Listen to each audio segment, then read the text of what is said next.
I'm here at the Keller Williams office in Turkey on the eastern side, and we're visiting the office today. And who are we here with today? Introduce yourself and your role at the office. Okay, my name is Burak Kır. I'm the operating partner of the office, Bogazici.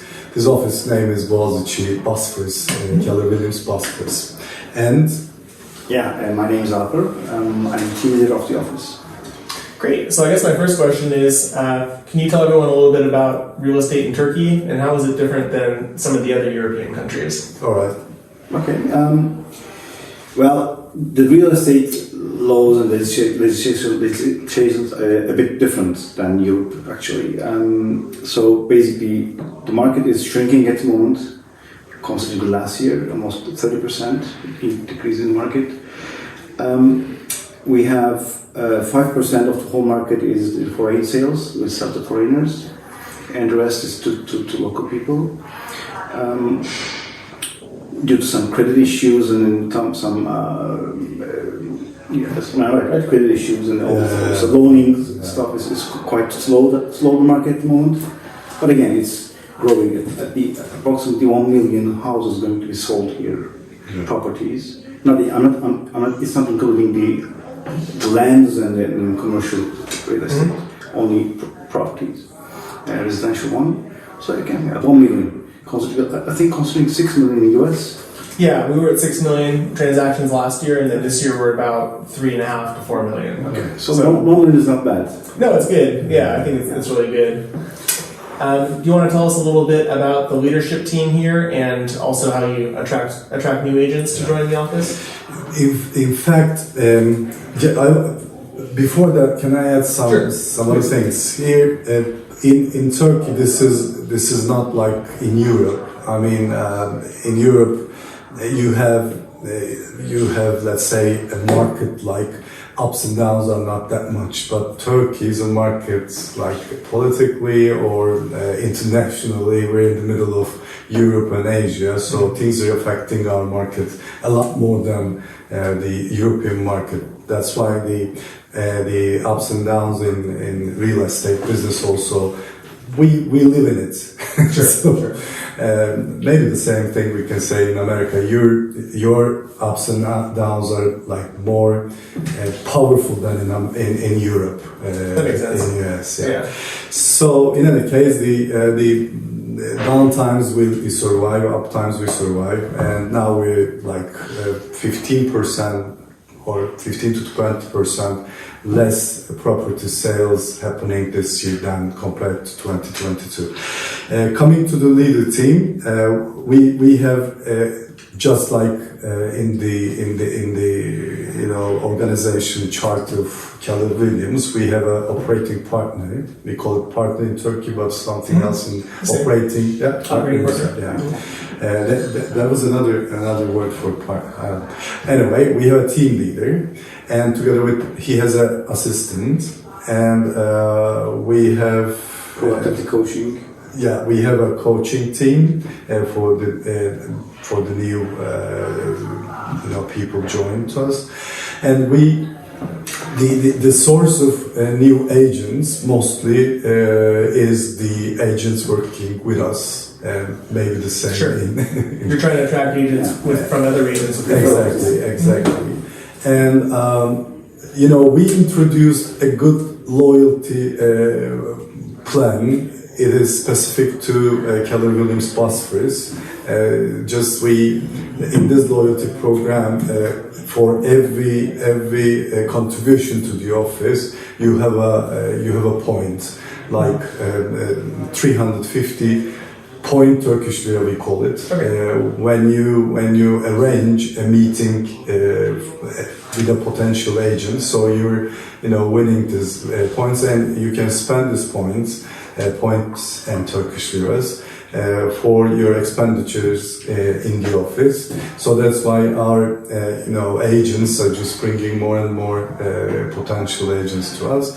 Of course, we try like social media, LinkedIn, Secret CV, this kind of sources also, but the best source for new agents is the internal source. So they'll get an incentive to set up an interview, and that's different than profit share, just to get the interview. Yeah. Okay. I mean, we there are some services that we give, benefit points, or what do you call it? Yeah, we can call it like that. For the interviews, for the appointments, and when a new agent that they referred signs, they get another portion. Okay.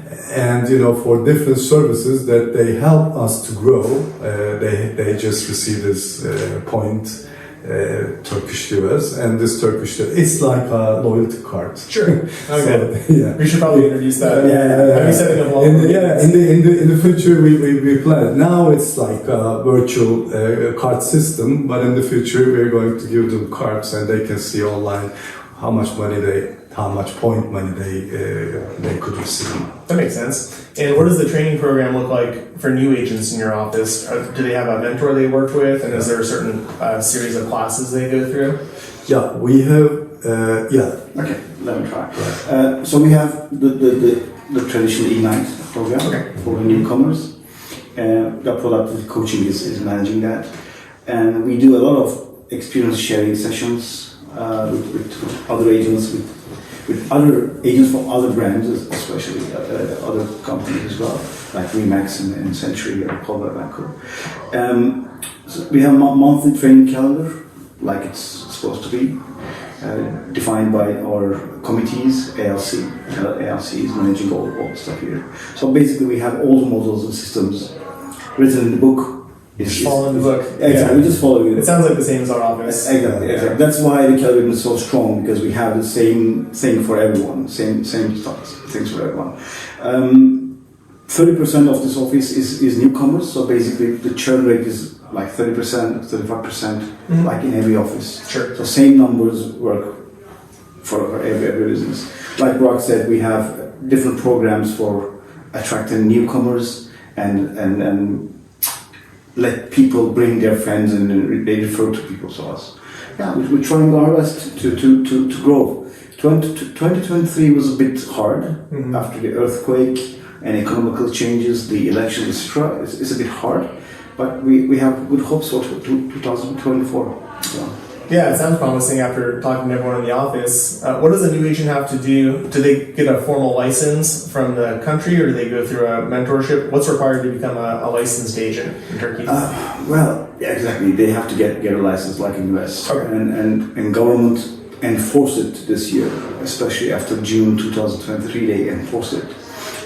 Yes, they have to pass the tests, they have to get the license, and they have to register to the Ministry of Commerce. Themselves to their database in order to get the license and the number. There's a special license number that they have to use. But we don't have something like MLS in the US. We have third-party portals. Interesting. Yeah, exactly. But the government is planning to build. Build something like that. So a central portal for agents to research available topics. Exactly. So. Especially the exclusivity agreements for fluff, etc. Just like in MLS. Things are changing in the market. So we're trying to adopt it to our business as well. Makes sense. I guess switching the conversation over to prospecting, I know every country I've visited is a little bit different for how they get new business. Yeah. What are some of the most common ways that agents prospect to get new business for sellers, but also for buyers? How do they find the buyers and sellers? Well, I think they're the same. Yeah. The lead is the only way is to call. So they call their customer, they call their database, which we really enforce in Command at the moment. Great. Really, I do that. Educate them continuously, weekly basis. We have our own MCTT here, based in here, so she's also doing it. Yeah. Same. I think it's the same. They call. That's cold calls and everything. Yeah, I will say when I talk to my mentees, the most common thing we see with top agents is they're always doing 2 to 4 hours every day of lead generation. They do it. Yeah. Because a lot of my business is cold calling, so I'm calling people that own investment properties, but then I'm also spending half my time calling my database, calling past clients. I just finished doing all my Christmas presents for my database, so I sent gifts, I sent holiday cards. things like that. I guess the reason I ask is when I visited some other countries in Portugal and also in France, it was a little bit different because some of them didn't do open houses. Some of them we do door knocking in the United States. Some countries also don't do mailing. People do mailings and things like that. So every country is a little bit different. Yeah, in Turkey, I think we liked face-to-face touches, and we have to hear that voice. Mailing is not so much strong here, I can tell. But open house is not that common here. Yeah, open house is not common. Okay. Yeah. Because most of the residential flats here, so open house is not so common. Open house they do it for luxury houses or big ones. Sure. Yeah, I think the same. It's all the same. They have to call, especially this year. I mean, the 20% to 80% rule, right? Yeah. 20%, 80% rule. Sure. 20% is lead generation. 80% you spend your time in the processes, the follow-up processes. But this year, the number of transactions are decreased, like Brock said, 30%. So basically, we tell people, actually, we coach people to increase their amount of time they spend on lead generation to 40%, 30%, in order to increase the number of transactions, number of agreements they gather from the market. So yeah, we're pushing them. We say quantity brings quality, so just increase quantity, so then you can reach to quality. Sure. And so in fact, we go by the book. Yeah, I mean, that's the only thing that works. Once you get away from the book, things get weird, but exactly. I think it's kind of a matter of faith. If you follow the book and you do the right activities. We follow the book, we add some creativity, like the loyalty system and so on, Sure. which is again by the book, but with a little bit creativity, so things are going well. What I'm teaching a lot right now is the first book that I read for Gary Keller was Shift. Because when I joined it was the same time that COVID restrictions went into place. So what I like in Shift is Gary teaches when the market's at the bottom of the cycle, that's when we double lead generation activities and we're making more calls. Exactly. Because when the market comes back up, the agents that weren't doing the right activities, they're not participating, they're not making new relationships, and then when the market begins to go back up, you've already done the work to claim that market share that'll go up proportionally.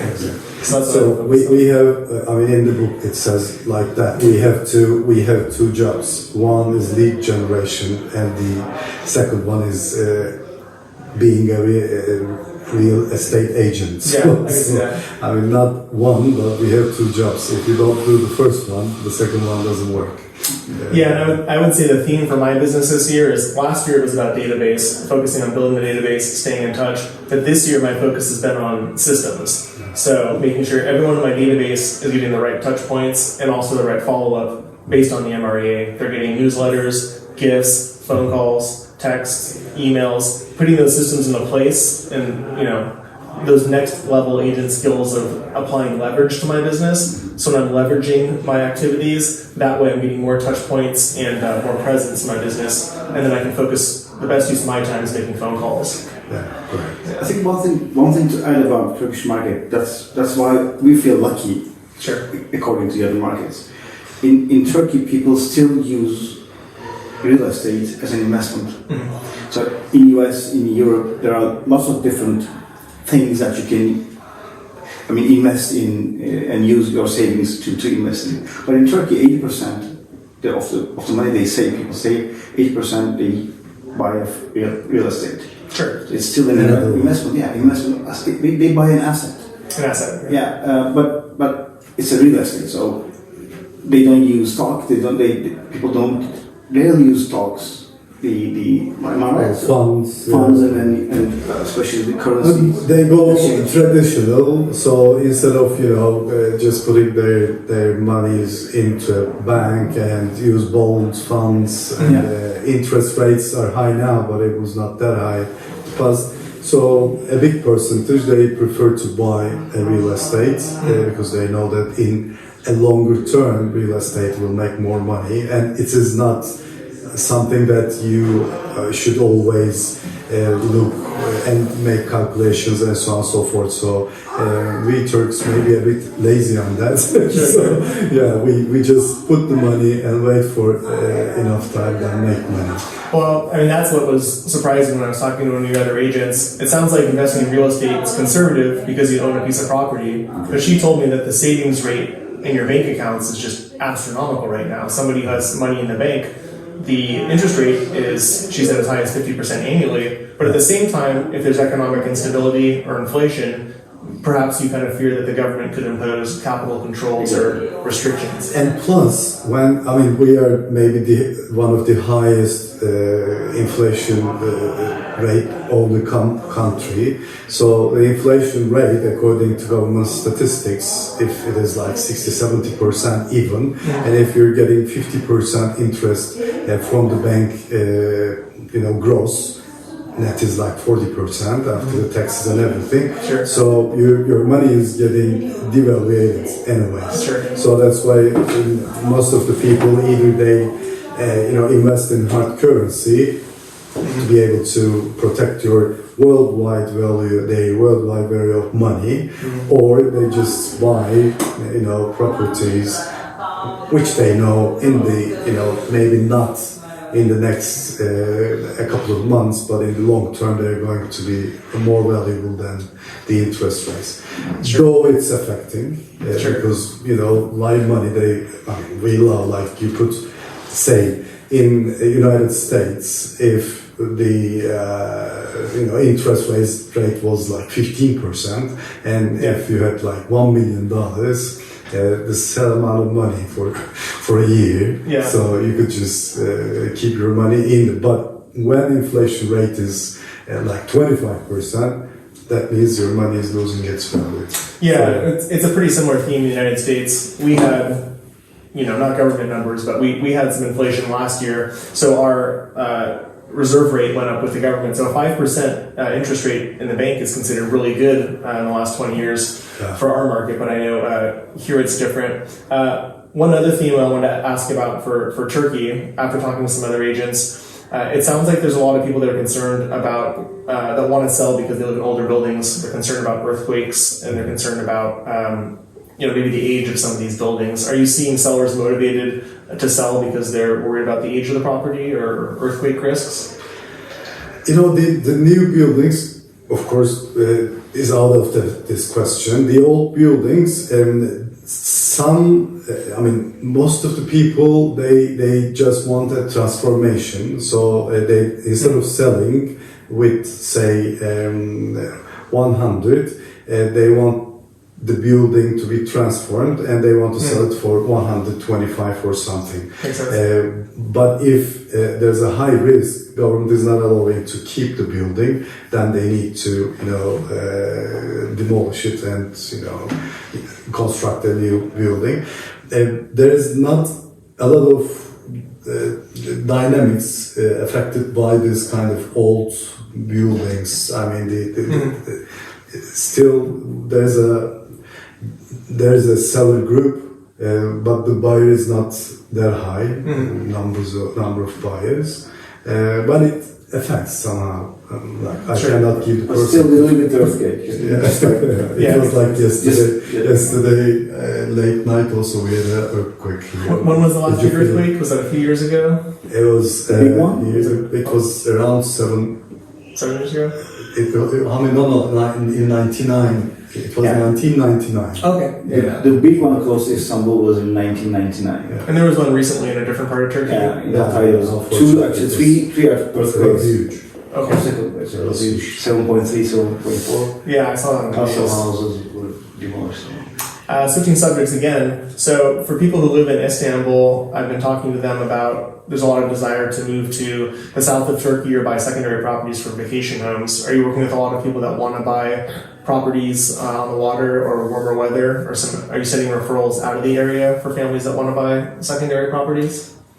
My answer, yes, but it's not just a big percentage of our business. Of course, Sure. There are customers like that, But Istanbul is huge, and there are a lot of business opportunities in Istanbul. So a small part is the summer houses or the other regions or the foreigners who want to buy properties in Istanbul. There's a number, but not that huge for us. Yeah. Right? I agree actually. Yeah. The pandemic has changed some of the aspects. People bought second house, the bigger house. People moved from Istanbul, especially during the pandemic. But it changed now, so some of them are coming back. The south of Turkey, it becomes a different area now. I mean, they have different commercial aspects at the moment. So things changed. Yeah. But summer house mentality was always there. People buy and sell. But I don't think that's going to affect the whole market. We saw a big trend in the United States of people who lived in the north during COVID and after COVID moving to the south and retiring in the south. Same warm weather. Same happening here. Yeah. Other question on inventory. Do you think there's a big sense of urgency for new construction right now? Is there a demand for buyers that want to get into more properties and create more inventory? Are there a lot of developers building new construction, or is it hard to build new construction? That is a big problem now. Mm-hmm.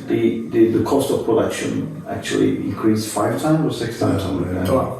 Yeah. So because of the current rates, the value of irons, etc., the materials cost increase 5-6x. So it's too much.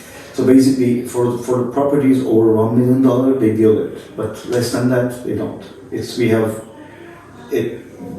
We will have a hard year in 2024 just because of that. The number of stocks we have is quite limited now. That's what we're having problems with too. So we don't have enough space to build in the areas that are desirable. The cost to build is expensive. In California, we have a lot of regulations, environmental rules, things that are factored into that cost. Second-hand, there's into a market, but the brand new ones, the new projects, very limited. Yeah, that makes sense. Well, I guess to wrap up, what are some of the goals with this office for 2024, and what are some of the changes and expectations going into next year? As a team leader, my goal is to grow. Nothing more than that. Yeah. I mean, we have a growth plan. So now we have around 160 agents, and the number will go up to 255, 54, exactly 54, according to the budget. Of course, I mean, 2024 will be not an easy year, but we made our plans, and the growth will be with a business office. So we made the plans. The growth will be like around more than, in fact, 60%. Yeah, 60% in number of agents. Yeah, that's great. I think especially if you're continuing to teach the MREA principles, good agent attraction, and obviously retention, I expect good things for this office. So thanks again. Thank you very much. Appreciate it. Very welcome. Yeah, Thank you. All right, have a good one.